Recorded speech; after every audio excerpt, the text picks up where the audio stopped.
చిన్నప్పటి నుంచి స్కూల్లో play school, nursery, LKG, UKG, first class, second class, third class, fourth, fifth, sixth, seventh నుంచి 10th, intermediate, degree, MEd, PG, MSc, MEd, ఇంకా double PG అని ఇట్లా అన్నీ ఉంటాయి కదా. అలాగే ఒక పెళ్ళి అనే ఒక సబ్జెక్ట్ కూడా ఉంటే బాగుంటుండే కదండి. అంటే ఆ సబ్జెక్ట్లో ఏంటంటే పెళ్ళి చేసుకుంటే ఇలా ఉంటుంది, పెళ్ళి తర్వాత జరిగే కొట్లాటలు గొడవలు ఇవి, పెళ్ళికి ముందు పేరెంట్స్ ఉన్న విధంగా అత్తమామలు ఉండరు, పెళ్ళికి ముందు అక్కచెల్ల అన్నదమ్ములు కలిసి ఉన్న విధంగా మెట్టింటి వాళ్ళు ఉండరు.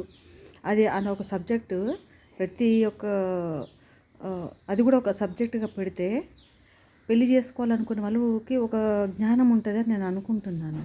అప్పుడు ఏ డిస్టర్బెన్స్లు ఉండవు కదా. సరే, అందరి జీవితాలు చెడుగా అయితే ఉండట్లేవు. కొంతమందికి తెలివిగానే ఉంటున్నారు, చక్కగా వాళ్ళ భార్యలను భర్తలను అత్తమామలను దూరం పెట్టుకుంటున్నారు, చక్కగానే ఉంటున్నారు. కానీ కొందరికి అవి తెలియట్లేదు కదా. అది కూడా ఒక సబ్జెక్ట్ ఉంటుంటే కొంతమంది జీవితాలు ఖరాబ్ అవ్వకుండా ఉంటుండే అనుకుంటా. ఏమంటారు? ఉంటే బాగుంటుండే కదా.